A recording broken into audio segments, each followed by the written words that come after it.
Assalamu alaikum, good afternoon, and welcome, ladies and gentlemen, to Knowledge Talks, a weekly edutainment program aired live specifically to share with you topics that contribute knowledge to the society.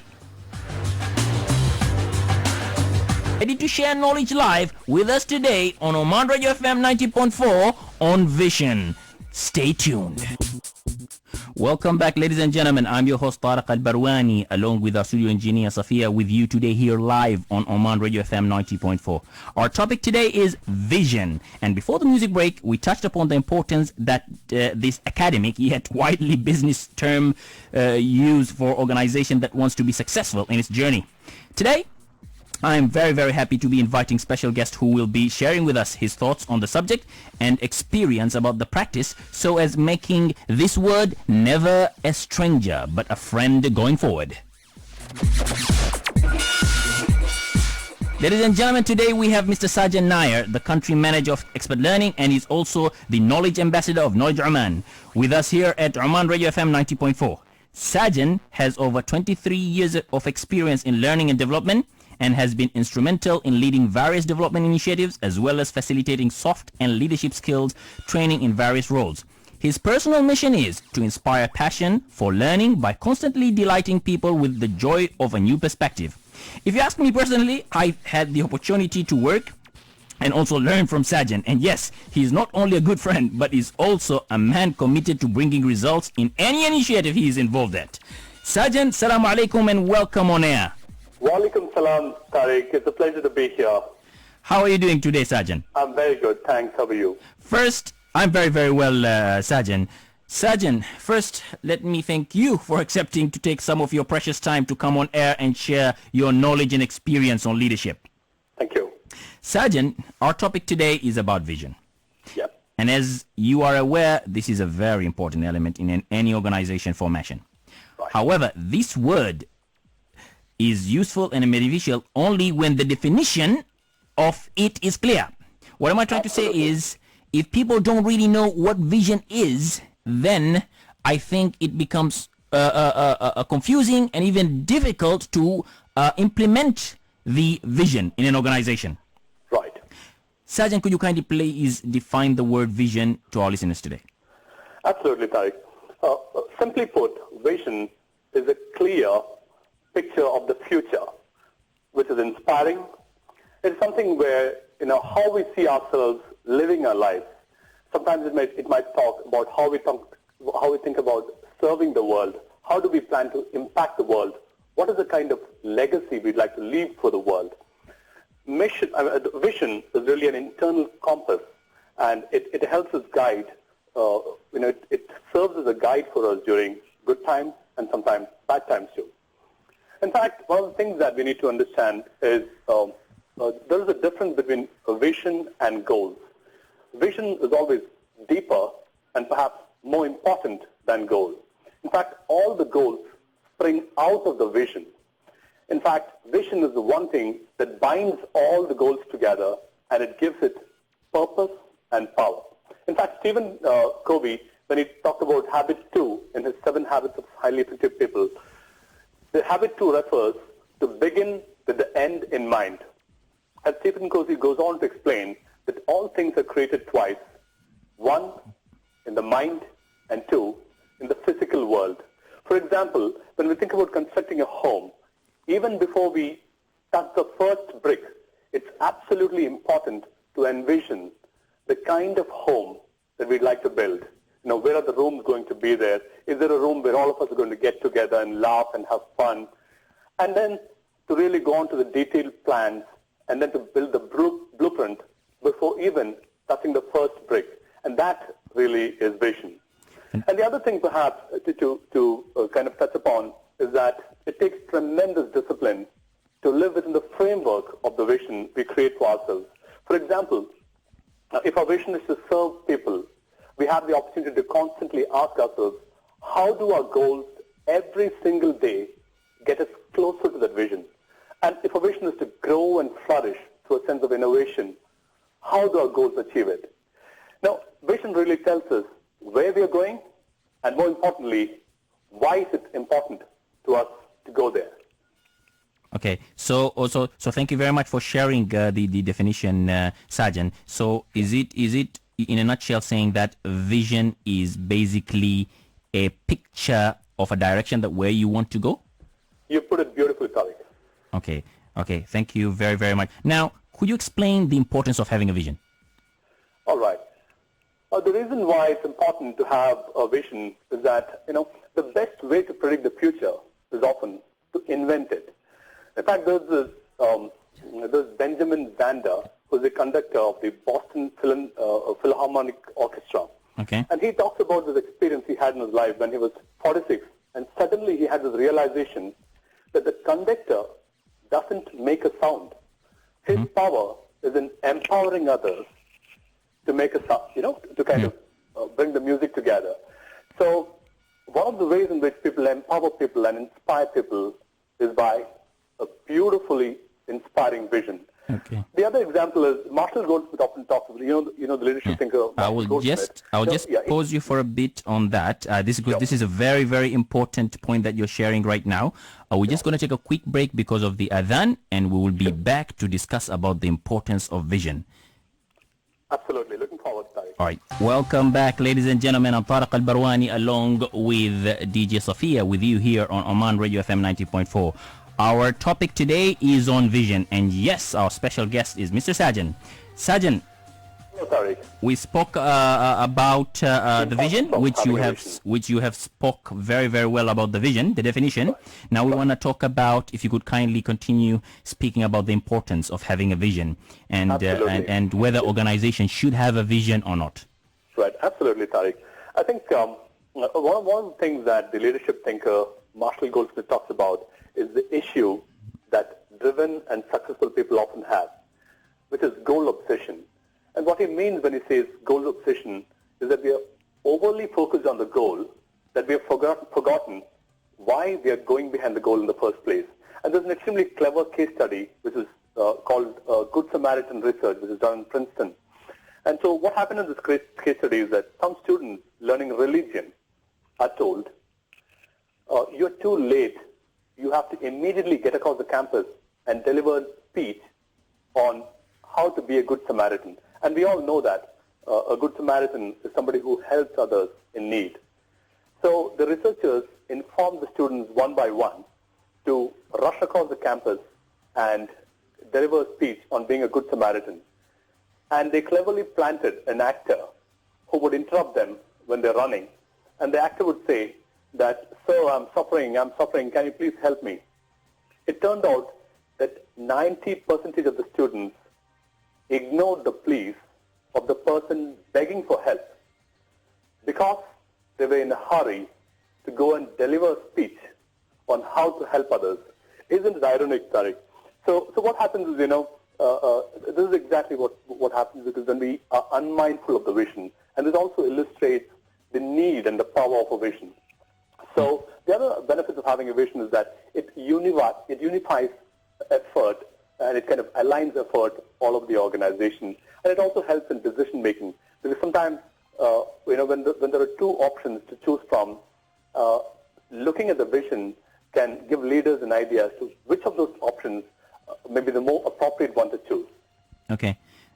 Now we understand that the vision is an important element that organizations and more specifically leaders have to create in order to ensure that the organization, or shall I say, the ship is going in the right direction. Now, Absolutely. Can anyone within an organization create a vision, or is it something created by the captain or the leader or the boss or whatever?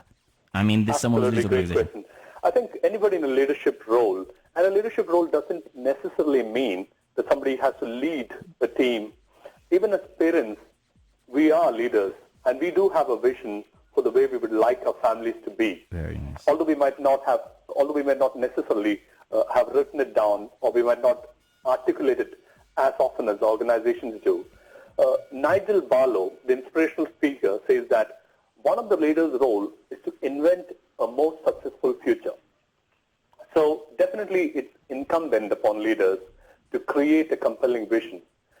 And how they can do it is they can describe perhaps they can describe the future, which is not too far away. Let's say, for example, in about 12 months or 18 months down the line, they can describe the future of their organization in a series of narratives or stories.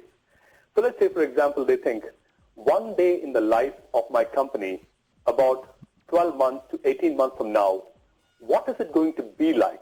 Or what is it going to feel like to be a customer of my company, to be a stakeholder of my company, to be a frontline salesperson of my company, or to be a senior manager of my company? Now that is going to give some idea of the improvement in performance or service or delivery that's expected. And the next step would be to cleverly weave that into the story or to weave that into this narrative. So when that's done, the leaders are left with a vision which people are immediately able to kind of relate to. And it's much better to write a vision like a story, like Martin Luther King did, than to mention things like, we want to double the shareholder value or become a more customer-focused company, which is extremely abstract and extremely difficult for people to understand what is the leader meaning when he's saying this. Okay. Does it make sense, Tariq? Yeah, it does. It does make sense. I think it's very important to be, that's my personal opinion, to be Right. specific and clear, because if it's not, the vision is not clear, then everyone else getting confused. That's my personal opinion. In your opinion, should vision be shared one, or is it something that only is set from the top? And what's the implication on that? Absolutely. I think that's another beautiful question. And the reason that it's important is that we often get too attached to the form of the vision. And what I mean when I say the form of the vision is that the way the vision should look, it should have high-sounding words, it must kind of shine and so on and so forth. In reality, it has to be a shared vision, meaning that the vision has to have the buy-in of the members in the organization. And that's only possible if that initiative is taken in a disciplined way. One of the examples is the story of the CEO of Fuji Xerox. And what he says is that in year 2000, his company was going through a major crisis. And the 9 general managers there decided that if they do not do something extremely different and inspiring for the people, they kind of stood the risk of kind of destabilizing the organization. So what they did is the 9 general managers divided themselves into 3 groups. And they asked themselves this question: in the year 2015, what kind of a headline would we like to see published in the newspaper about our company? I like So that. they worked together, they debated, and all the 3 groups came together with a different headline. Now they had 3 headlines that they wanted appeared in the newspapers in 2015. Then they debated about that too. And now they had something which all the 9 of them agreed. Now they went to the next stage, which is they debated about this one with the managers, because they're the ones who are going to execute this. And then again, there was a lot of debates, and now they finally got a vision statement which was much more longer, but something which more people had a buy-in to. Now the second step would be, they asked, so this is the vision. Now, what do we need to get there? And thus the strategy was born. So it's absolutely important to get the buy-in, and it needs to be the shared values of people. So Definitely. That's I think, when you make the people feel part of the team, part of the family, part of the organization's success. Otherwise, Exactly. it becomes the success of the leader, him or herself only. Examples. Could you share some examples of good and bad vision? All right. I'm afraid I don't know, how I could give an example of bad vision, because it really might have something to do with the organization. It may be relevant to them. But perhaps a good vision, let's say in a single line, a charitable organization in Oman can have a vision to have a cancer-free Oman. So that could be the vision statement, a cancer-free Oman. And it immediately connects with a lot of people, with the way a lot of people would like to see Oman. And another example, maybe, a saloon owner could kind of have a vision that our saloon will change the way you think about haircut. Full service comfort, friendly staff, relaxing atmosphere, and the best prices in town. So these can be some examples of vision statements Tariq. Okay, but for saloon, I like the charitable organization and having a free cancer in Oman. I like that as a vision. But for the saloon, isn't Right. that more of the value that the customer gets who goes to this particular saloon? Right. I think it's natural for there to be some kind of a debate about the vision statement, and which is always healthy because it helps us refine it. But again, I think the measurement would be whether the employees in the organization kind of buy into the vision, one, and two, whether the vision reflects the way they'd like to see the organization about a couple of months, a couple of years down the line. And third, about the servers, whether the customers, about the servers that the vision reflects is what customers really would like to have. Now, these may be some of the yardsticks to measure whether vision is appropriate. And it's absolutely fine to have kind of disagreements and debates about the vision statement. Okay. Is it a must for an organization to have a vision, or no? It's not a must. Yeah. Or is it just they should have? From my experience, I've seen, conducting workshops about kind of having a vision statement, is that you get a lot of people rolling their eyes, and for very good reason, because there's a lot of confusion and people are not very clear about it. So if somebody doesn't believe in a vision, it's not necessary that they have to have a vision statement. However, it's important to say that a vision is really important. A positive future needs to be there in the minds of individuals. I remember, in fact, I remember when I asked people about who do you think is a visionary in Oman. When I asked a lot of people, who do you think is a visionary? And I think without batting an eye, people are able to refer to His Majesty. And I think that kind of indicates that people are aware of what is the meaning and power of a vision. Because His Majesty obviously, in the pre-1970 years, they must have seen as to how the world is, and he probably envisioned how it can be. And that accounts for the phenomenal growth that we've experienced in this nation. So, to answer your question again, I think vision is absolutely important. However, it's extremely important that leaders believe in it. And if they don't believe in it, then it's better they don't have it. They better don't have it. Now, if they don't have it, it means there is no direction. And if there is no a clear picture or a direction of where the organization or the group or the project is going on, then I think the risk is big. Yeah. Meaning, yes, you're drowning. I think I'd like to qualify that answer by mentioning that when I say they don't have it, they don't have to have it necessarily as a vision statement, but obviously they will have to have it in their heart. Yes. And it will obviously color their communication to their teams. So, let's say, for example, when we think about the organizations that have been in existence in the world for such a long time, it's not that all of them had a written vision statement, but they had, all successful leaders had a leader. All successful organizations definitely must have had a leader who had a vision. So I think how I'd like to qualify is that vision is important, but it's perhaps not extremely important that you have to write it down and communicate it and kind of decorate the walls of the organization with the vision statement. Okay, so now we understand that organizations and people should have a vision. It should be clear. It should be a good one as well. The other question that I have is, what are the risks of not having a good vision? So organization has a vision. We don't know. Right. And you mentioned it very, very nicely, saying that it's debatable whether the vision is understandable, is clear or not, or good or bad. But let us say the vision is not good. What is the risks of having a not good vision? I think one of the immediate risks of kind of not having a good vision is that obviously there wouldn't be buy-in, right? And when that happens, the management loses credibility. And that credibility kind of transfers not only to this vision, it also transfers to all the initiatives of the management. So let's say, for example, in one of the organizations I've worked in, millions of money was spent in creating a vision statement and kind of rebranding the organization. And after a couple of years, when during a meeting, somebody had asked one of the heads of the organization as to what the vision statement is, and they didn't know it. So they immediately lose credibility. And obviously, this is an issue with not having belief in the vision statement or not having a good vision statement. So quite certainly, this indicates the importance of kind of having, and the greatest disadvantage is that employees would say that, we are not receiving our bonuses, and all this money is taken and spent on creating a vision statement which the leaders don't even believe in, right?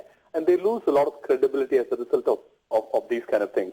So the recommendation is that leaders have got to really believe in the vision, and whether they believe in having a vision statement or not, they must believe in having a vision. And if they do create a vision statement, they have got to ensure that it's communicated that in a way that it sticks in the minds of the employees, and that the employees feel motivated to kind of act on the basis of it. Okay. Don't you think it's quite it would be helpful that organizations have some kind of training sessions or workshops for their employees on the vision time to time on a periodical basis in order to ensure that everyone is on track with the vision? Or do you think now just... Tariq. In fact, what happens is, I used to work in an organization where there was an extremely important, extremely costly, and extremely strategic initiative, and the entire organization was being affected by the initiative. So we were the leaders of the initiative in that organization, and about 95% of our time was going on in communicating this initiative.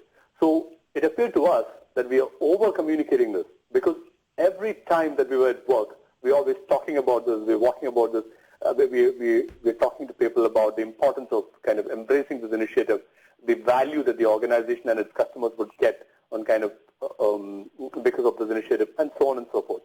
So I was thinking that it's impossible for anybody in the organization to not have complete understanding of this initiative. Yet, during a chance meeting with a couple of kind of employees, 2 steps down the line, I realized that they had no clue about what was going on. So here you can see that, on the one hand, some of the leaders think that they're communicating well, and the reality is that the people who have to really have a buy-in are not even aware of it. So it might be possible that we are sending a communication only in emails, and the emails are, the employee is too busy to kind of check the emails.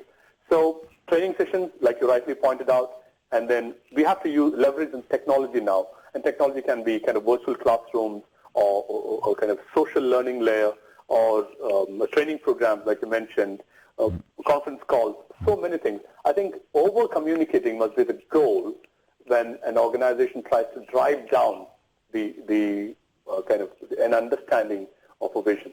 How do leaders effectively communicate the organization vision in a way that gets the commitment of employees? I think that's very important now, because if we know, leaders know that a vision is something that they need to ensure that employees know about. Now, the other question that comes in, how do they communicate it to the organization? Right. As I mentioned, Tariq, one is they've got to use multiple modes of communication. And it doesn't have to be just one mode. It should just not be emails, for example. Okay. It needs to be multiple modes of communication. The second thing is they can leverage on technology. They can use training programs.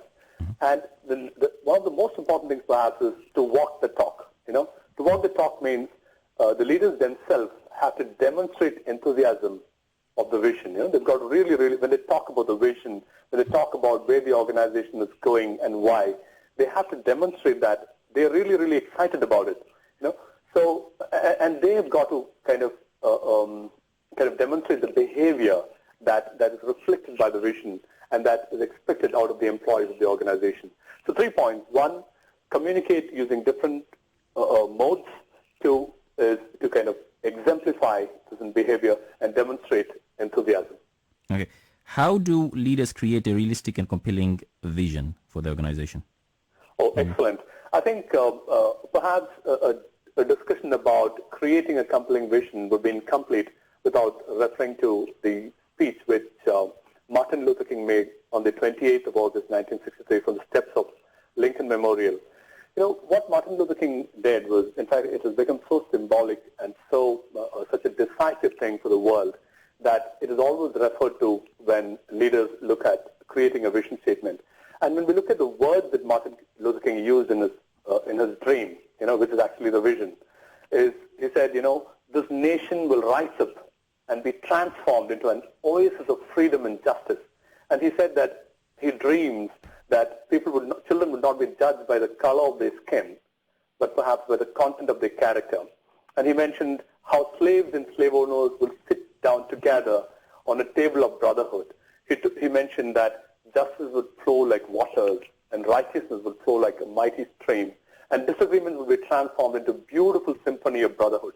So the takeaways from these words is that, he talks to values that appeal to all the listeners, whether it's in the organization or the country. For example, values of brotherhood, equality, justice, and righteousness.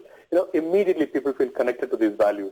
The second thing is that the vision needs to be, they need to see themselves. People who listen to the vision, they need to see themselves in that. When we refer back to the Martin Luther King speech, they can see, he says that people will not be judged by the color of their skin, but by the content of their character.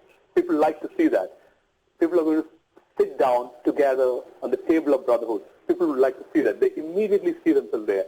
And the third and most important thing is that vision should have vivid and descriptive images.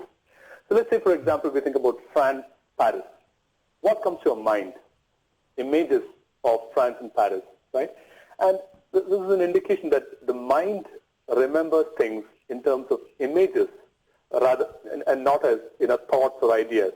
So, for example, Martin Luther King's speech was not called, I have a strategic plan. His speech is called, I have a vision, I have a dream, So if he had mentioned, I have a strategic plan, would people have bought into it? No. I very much doubt that it would have happened. So I think simplicity, vivid and descriptive images, talking to values of people and helping people see themselves in the dream of or the vision of the organization. These are some of the qualities that leaders need to remember when they create a good vision statement. Beautiful. What would you recommend as a good starting point for creating a vision? Right. What I'd say is that if leaders are trying to create a vision statement, they can either, as I previously mentioned, they can think about getting together, in groups of three, all the leaders getting together, and they come together and think about what they'd like to have, the headline of the year 2015 of the newspaper, and then they can debate about it. That's one way. Or they can build the story of the company. Like for example, they write a series of narratives about their company, or a series of stories about the company as to how employees, stakeholders, and customers would kind of feel, and what is it likely to be an employee, customer, stakeholder of the company about 12 months or 18 months down the line. And then to find out the quality difference that's going to arrive in that narrative needs to be built into the narrative or into the story. And that's one way that they can start. Right. Sajan, do you think any person or a leader of an organization need to go to a training to learn how to create a vision? Or is it something inborn, for example, in a human being? I mean, or put it this way, what are the attributes of a leader who has a visionary mindset? Right. I think the first thing and the foremost thing that is required to achieve the impossible is to believe in the impossible. Beautiful. So they've got to really believe. They've got to, envision the impossible, and then they've got to believe in the impossible. And there's an author called John Gardner who says that the function of a leader is to keep hope alive.